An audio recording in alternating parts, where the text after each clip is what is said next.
The topic that I will hope to speak about today is chivalry.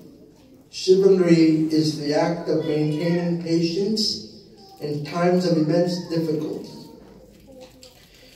Now, we have all faced adversity in this world.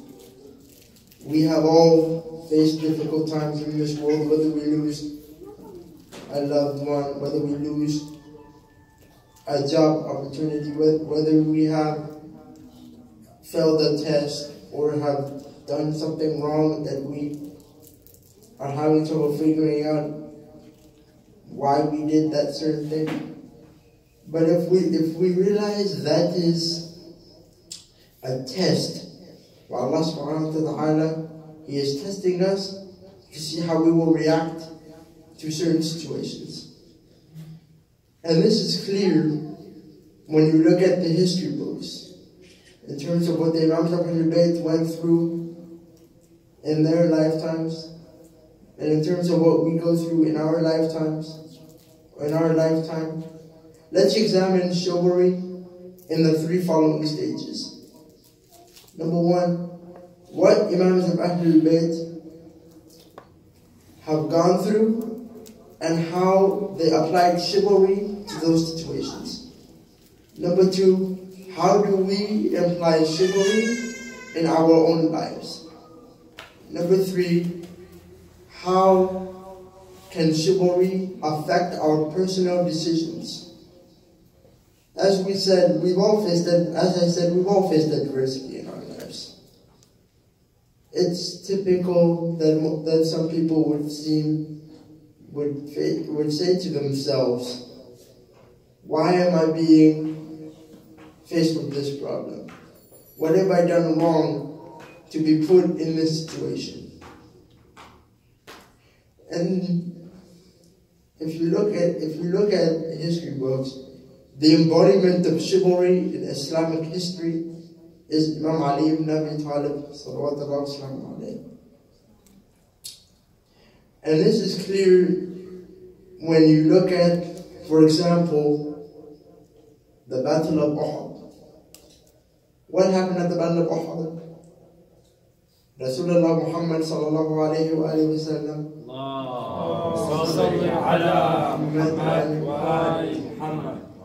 was at the age of 53 at the Battle of Uhud.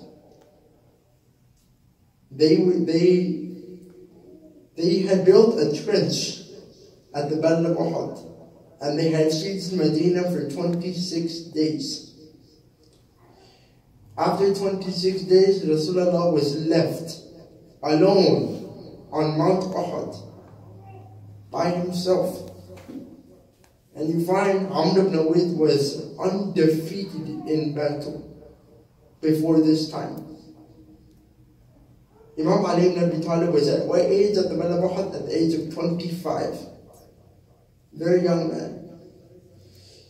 Amr ibn Awid, he had said the following. He had said, O Muhammad's army, where are you guys? 25 days we've besieged Medina. Where are you? You all claim to believe in Muhammad's message. You all claim to love him. If I kill you, you go to heaven. And if you kill me, you go to heaven. So you'll be going to heaven either way. Is there no one brave enough to come out and fight me? Who would come out that time? Imam Ali ibn Abi Talib. He came out, he said, what's your name? He said, I am Ali, son of Abu Talib. He said, Abu Talib,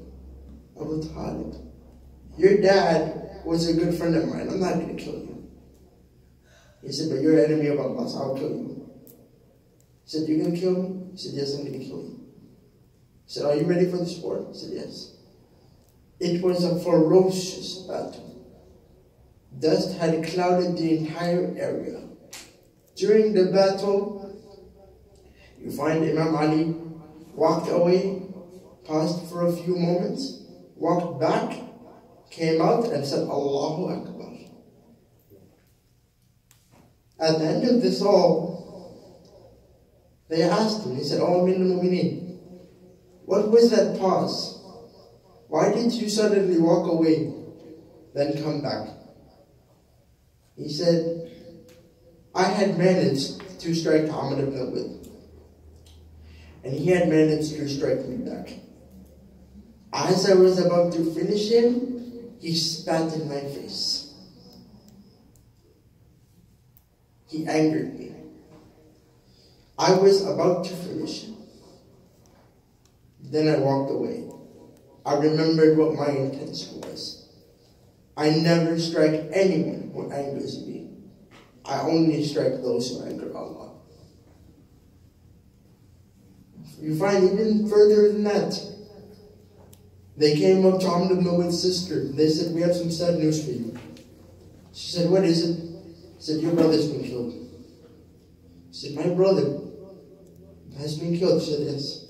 My brother who slays the lions have been killed." They said, "Yes." She said, "Which lion killed my brother?" They said, "A young man named Ali ibn Abi Talib." She said, "Take me to my brother's body." Crying. Walking towards her brother's body, crying. Arrived at the body's body, crying. Sit by her brother's body. She stands up and begins to smile. And she said, "I'm honored that a chivalrous young man like Ali ibn Abi Talib killed my brother." And everyone's like, "What? What is this?" It's like, "It's an honor." They're like, "How is it an honor?" Every battle that my brother was in, he would whisper to the fighter that he was fighting, "If you kill me, kill me. But don't take the jewelry off my armor because it belongs to the family. I look at my brother's body now and the jewelry is still there." So even though he had spit in his face and angered him, he was still able to have the correct intention and keep the brother's dying wish. When he was coming home from the battle, Fatima Zahra alayhi salam had prepared a meal. It was bread, yogurt, and salt. The bread, he was known for eating dry bread. He had picked up the bread and he couldn't break it. And know this was shortly after the Battle of Khaybar. So he had lifted a gate which 40 men could not lift, and he lifted on his own. And they said to him, "Maulana, you just lifted a gate which 40 men could not lift, and you can't break a piece of bread?" He said, "The lifting of the gate I did for Allah. The breaking of the bread I do for Ali." SubhanAllah, brothers.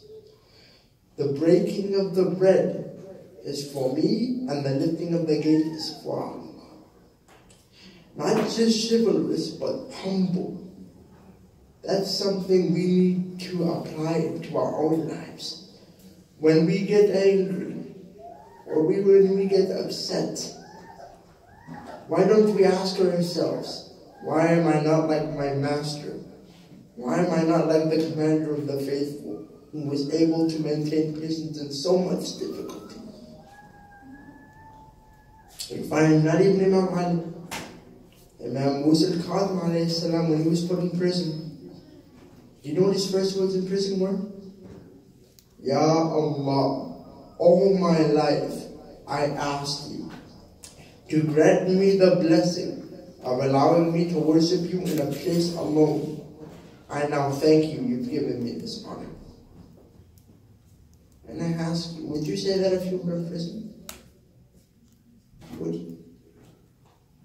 But that's the qualities of a chivalrous, being sent from prison to prison, being assaulted, being cursed at, but he always knew the correct intention. How can we apply this in our own lives? You find there are many places in this world where we will face adversity. We may face adversity in school. We may be being bullied in school. We may be being picked on. We may be stressed out about a certain test or exam, and we won't be able to do well. But let's look at why do we feel this way? We feel this way, number one, out of stress. We feel this way out of anger. We feel this way out of pain. We feel this way out of suffering. But Allah, that is the biggest blessing we have as Muslims. Being put under stress is the biggest blessing we have. Why? Because we are able to get tested. We are able to be given adversity and trying to overcome it. Most people in this world, when you see adversity,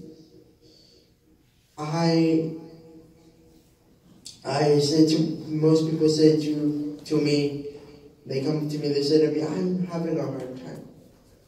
I'm having a hard time. I'm stressed out. I don't know if I can do this. I don't know if I can do well. Do you have any advice for me? And I always make it clear. I tell them, if you want to succeed, first you need to believe. And that's the key of chivalry. The fact that the Imams were so chivalrous, so humble, so kind, even under so much adversity, is astonishing. We find, when we look even further, on the 10th of Muharram, one of the most catastrophic events in Islamic history, if not the most catastrophic event in Islamic history. Imam Hassan's brothers were killed. His son was killed. Sons were killed. Nephews were killed. Brother was killed. Lost all his family members. But he was able to say, حَوَلَا مَا نَزْلَ بِي إِنَّهُ بِعِنَّ اللَّهِ. And صلوا على محمد وعلى محمد. اللهم صل على محمد وعلى محمد. You find even after all that, he was able to say, حَوَلَا مَا نَزْلَ بِي إِنَّهُ بِعِنَّ اللَّهِ. Why? Because he knew that Allah was on the right path. He knew that this was the only way he could achieve martyrdom, and how he was blessed with martyrdom. There is even a verse in the Quran that says, Bismillah ar-Rahman ar-Rahim, لَن تَنَالُوا الْبَرَّ حَتَّى تَنْفِقُوا مِمَّا تُحِبُّونَ. You will not achieve righteousness until you give away that which you love the most. And he remembered that ayah. That's why he was able to give away his sons, give away his nephew, give away his baby, because he had remembered that this is a legacy. When you look at Imam al-Hussein and all the other Imams, when you look at the Imams of Ahlul Bayt and you look at the other Imams, have they ever let you down when you needed something? No.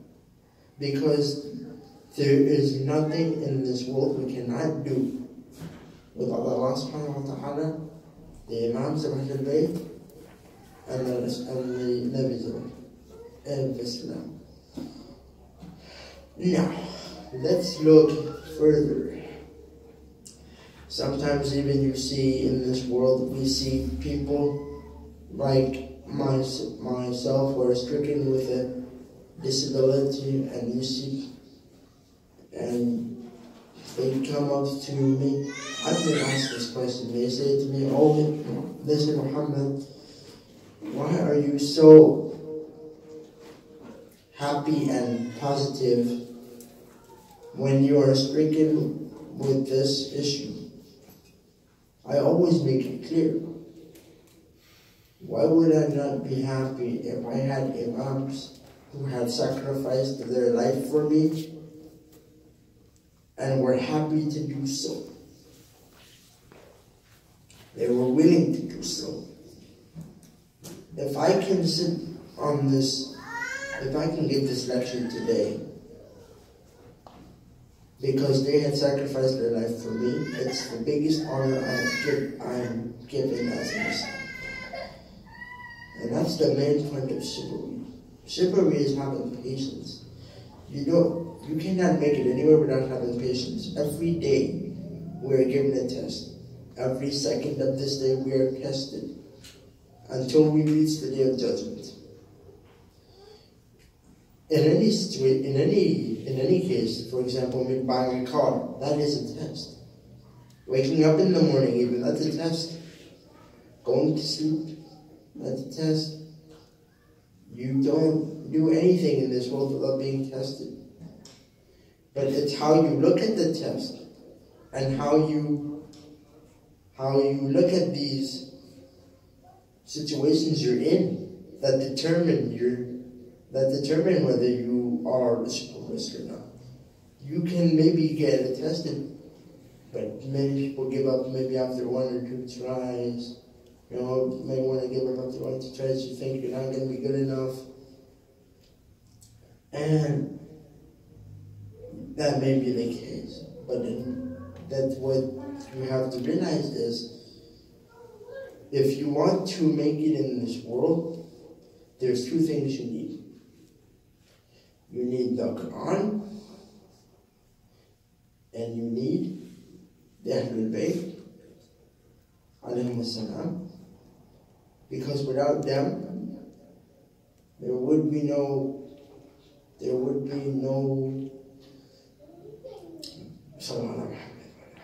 اللهم صل على محمد وآل محمد وعجل فرجهم.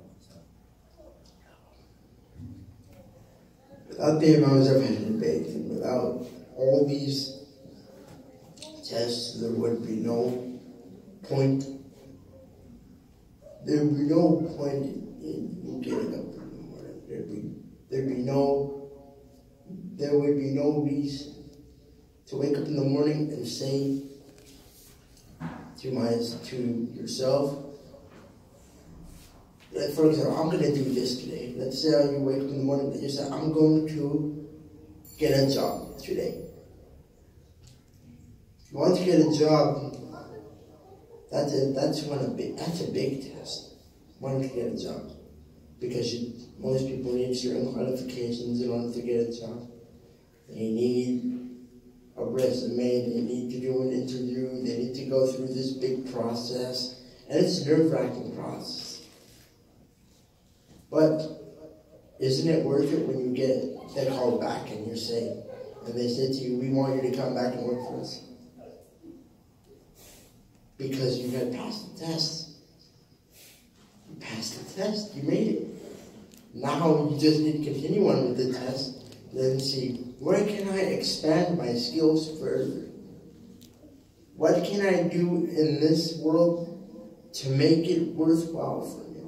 What am I going to take with me on the day of judgment when I meet Allah subhanahu wa ta'ala? Is this really going to help me get into heaven? That's what I ask. When I look for a job and I say, of course I want the job, but is this going to be something that will get me into heaven? When I look back at my life and I say, this is what I did.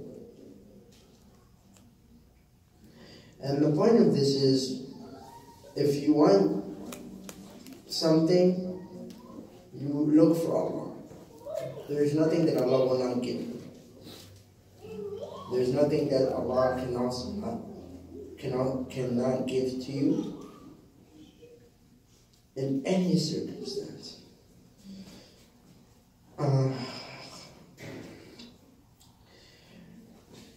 One of the main issues we have in society is negativity. We see so many negative people in this world. We see so many people that are down on themselves. We see people that are giving up on themselves, saying to themselves, they're not good enough to do this. They don't have the qualities. They are not positive. And I always make it clear, if you are down on yourself, you think you can't do something, then if you want to do something, you need to go out and do it. You don't just do it one try and you give up. No. You need to keep going, because eventually it will pay off. Allahumma salli ala Muhammad wa ali Muhammad. So, the point of this lecture was to tell you all that whenever you are faced with adversity, or you are faced with a problem, and you think that there's no way out of this situation, know that there always is. Know that there always is a way, because Allah is always with you. The prophets and the Imams are watching down on you. And you ask yourself, why am I not like them? That's because we will never face the adversity that they faced. We may face adversity, but never the adversity that they faced. We may face similar, but we have never been taken prison to prison like Imam Musa. We will never be taken from city to city like the children of Imam Hussein alayhi salam. But the fact that they were able to pull through this adversity, and they have made such an impact on us as a community, we love them. We're here to serve them. We would not be anywhere today if it was not for them. And so the fact that they went through that problem and they faced it, there's no problem we can't overcome.